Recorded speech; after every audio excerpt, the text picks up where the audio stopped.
Hey guys, welcome back. Today we're going to be continuing with part 2 and mathematics. So recently I posted a video which was part 1. So if you haven't watched part 1 yet, I suggest you watch part 1 before you watch part 2. So let's start. So we were continuing the factors and multiples topic. So our topic is going to be product of prime factors. Okay, so a product of prime factors is finding out which prime numbers multiply together to make the original number. So use a prime factor tree, also known as prime factorization. Now, a prime factor tree, this is how it looks. This is how a prime factor tree looks. Now, what does this even mean? Okay, so this is finding out which prime numbers multiply together. So it's in bold, which means they're important. So finding out which prime numbers multiply, so not divide, multiply together to make the original number. Okay, so it says to use a prime factor, also known as a prime factorization. Okay, so this is very important information, bold ones, yeah? Okay, so in order to find out the product of prime factors, it's useful to use the prime factor tree because you can't just do it. You need to use the prime factor tree. So how do we do the prime factor tree? Okay, so you have your number over here. You've got your number over here, and you have to prime factorize it. Get all the prime factors out to multiply them together to give the original number. So we've got 36, our number, okay? We will have to prime factorize it. And how do we do it? So we know 36, there has to be at least one prime factor in it, okay? So we've got 2 times 18.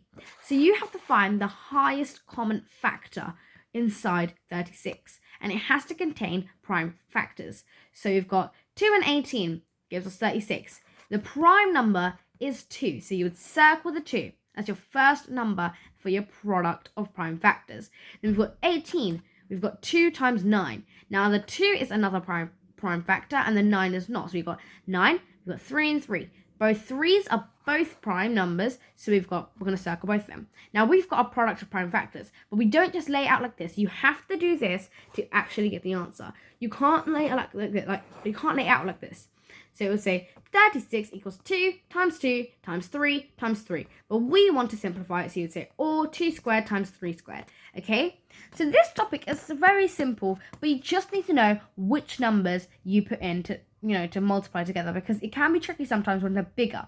When the value is greater, say if it was like 115, it'll be harder, okay? But you just have to really think about what actually goes into it, and usually for the bigger numbers, you'd probably get a calculator. Okay, let's move on. Okay, this topic is accuracy.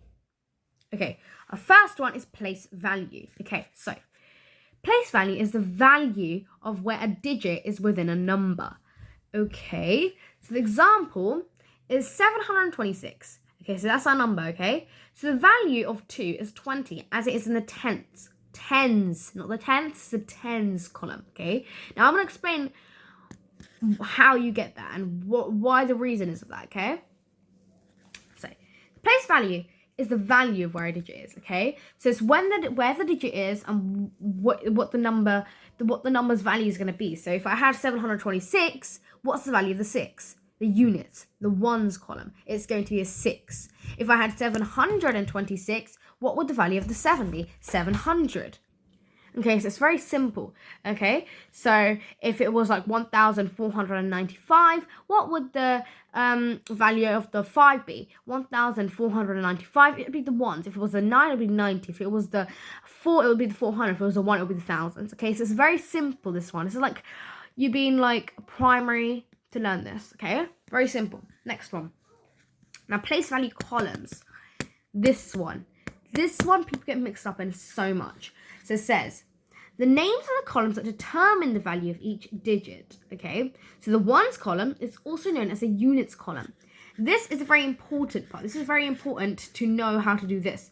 If you want to know how to do place value, you need to know how to do the place value. You need to know the names of the place value columns. And in order to do that, you need to know that. Okay, so over here, here's a place value chart, okay? So it says, you can't really see it, but it says millions, 100,000s, 10,000s, thousands, hundreds, tens, ones, decimal point, tens, tenths, hundredths, thousandths, thousandths, they're really hard to say, millionths.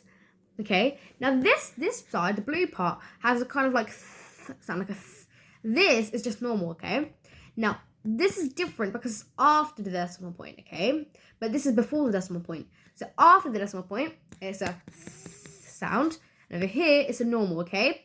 So this part you need to know because these are a fraction. These are fractions. These are different, okay?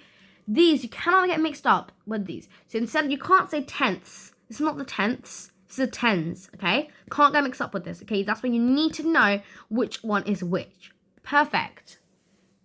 Okay, now we've got rounding. Oh, this is a simple one. This was really easy. So we should get through this quickly. Okay, rounding. So rounding is to make a number simpler, but keep its value close to what it was. So if the digit to the right of the rounding digit is less than 5, round down. If the digit to the right of the rounding digit up is 4, 5 or more, round up. Okay, that might have been a bit confusing, but I will explain it better. Okay, so if the digit is less than 5, so 1, 2, 3, 4, you would round down, okay? Stay the same. But if it was 5, 6, 7, 8, 9, you'd round up, okay? So 0, 1, 2, 3, 4, round down, 5, 6, 7, 8, 9, round up. And you would add the 1 when it's rounding up to the previous number. Perfect. So, and if it is smaller, you would not add, you would just keep it the same, and the rest turn to zeros. So you've got 70 will round to the nearest 10 is 70, because 74 is closer to 70 than 80. Okay, so you need to explain that. How did you get that though? So I've got 7, 0, okay?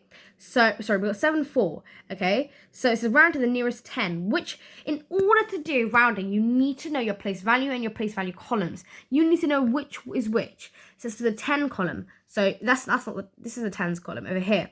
This is the ones or the units, okay? So you have to go over here, go and underline it, go to the next, and then it says 4. 4 is smaller, so you round down. So the 7 would stay the same, and that would turn to a 0. So the answer would be 70, okay? Next one, we've got 152,879.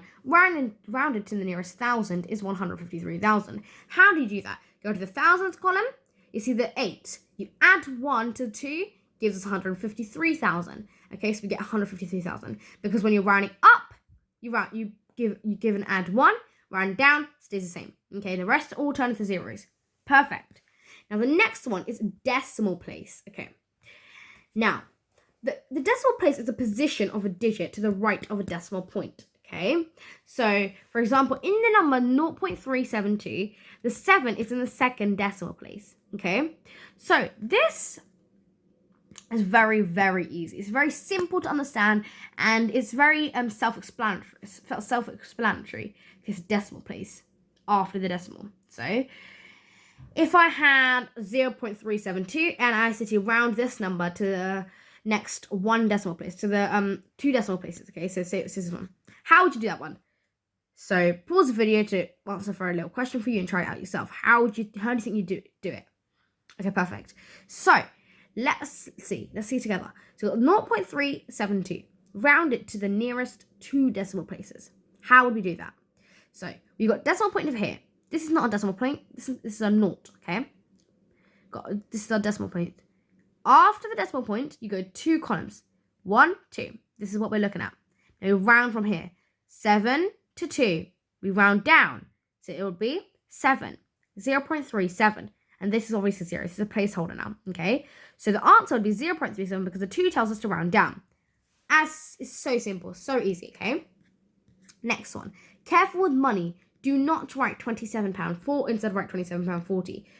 Okay, now money is a bit of a tricky one. You need the placeholders for money because you can't do money without it, okay? And you need to have the placeholder. If you don't have this 0 over here, it's not money. So you need to have that 0. So always be careful with the money. Placeholders actually have a meaning. It's important, okay? Perfect. Now, significant figure. So when I learned this, I was a bit confused too. So I wouldn't be surprised if you got confused with this. But as you get the hang of it, it's easy, okay? So once you understand it properly and you know which ones are significant, which ones are significant, which ones are not, it'll be easier. So we've got the significant figures of a number are the digits which carry meaning, okay? So, for example, are significant to the size of the number. So the first significant figure of a number cannot be 0. So it cannot be 0, okay? 0 has to come after a real digit that has a value. It cannot be 0, okay? So in a number with a decimal, trailing zeros are not significant. So what does it mean by trailing zeros? When it's like this, say like this, these zeros, they are not significant. But if it was, oops, sorry, my pen. If it was 0.08021, that 0 over here would have a meaning, 8021, because it's coming after a digit. Okay, that would be significant. That would be a significant 0, because then actually that one have a value. Okay, so that one actually does have a value. Okay, but these they're just placeholders. They have no value. Okay, so let's look at some examples. So in the number 0.00821, the first significant figure is the 8. How? Because we work our way through. So we've got 0, we've got another 0, we've got another 0, then we've got an 8. Okay, that's our significant figure because it's an 8. It's the first real digit there. Okay. So in the number 2.740, the 0 is not a significant figure. Now, it's not a significant figure because we already have our numbers in front of it, and you can't count, as it said over here, in a number with a decimal, trailing zeros are not significant, okay? And we've got over here 0.00821 round to two significant figures is 0.0082, because we got 1, 2, okay? We start from here. We don't go from there because there's nothing there, okay? So we've got 19,357 round to three significant figures is 19,400, because we need to include the 2 zeros at the end to keep the digits in the same place value columns. This is a bit tricky, okay? You need the zeros or else it will change the whole value, okay? You need them. So once you're rounded, you finish that, you need the zeros. You can't chop them off, you need it, okay? And speaking about chopping off, we need that. Truncation. Truncation literally means to chop off, okay? So it's a method, this is a more complicated way of saying it, but I would just say it's literally just chopping off. So I would just write chop off, okay? So it's a method of approximating a decimal number by dropping all decimal places past a certain point without rounding. Okay, so we've got 3.14159.265. So that can be truncated or chopped off to 3.1415. Note that if it had been rounded, it would become 3.1416. Okay. Now how does that even work? So it says a method of approximating a decimal number by dropping all decimal places past a certain point without rounding. So you're not rounding, it's literally just chopping off a few numbers to make it approximating decimal. So an approximation or an estimation, okay? You're estimating it. It's a bit of estimation. So this is really easy. You just need to keep practicing, because practice makes perfect. This is really easy, okay? It's literally just chopping off, okay? An error interval. Error interval is easy, okay? So it's a range of values that a number can have taken before being rounded or truncated, so meaning chopped off. An error interval is written using inequalities with a lower bound and upper bound. How do we do that? So if I said 0.6 has been rounded to one decimal place, the error interval is 0.55, error interval x, and 0.65. Okay, so 0.6, how do we do that? So the x would be 0.6, and then in between you've got 0.5, 0.60, 0.65. So the low bound is 0.55, the upper bound is 0.65. You literally just put it on in the middle, and you put what's between it, the low bound and the upper bound. Very simple, okay? You need practice on this one.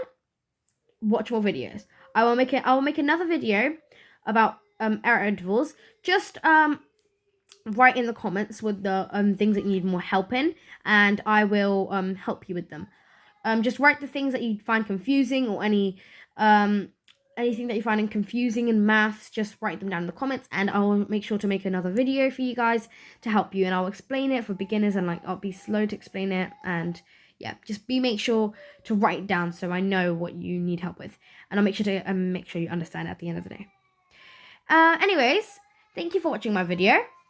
Stay tuned for part 3. if you don't know, I am gonna do 7 questions only right now um because yes, I want you guys to like slowly understand. So if you haven't understood anything else, please just write them down in the comments, and yeah, just make sure to write down what you need help with. And I also do some science and English. So if you need help with science and English, please make sure to go to science and English videos, and I'll also help you with those. So thank you. Please like and subscribe, and thank you. Bye.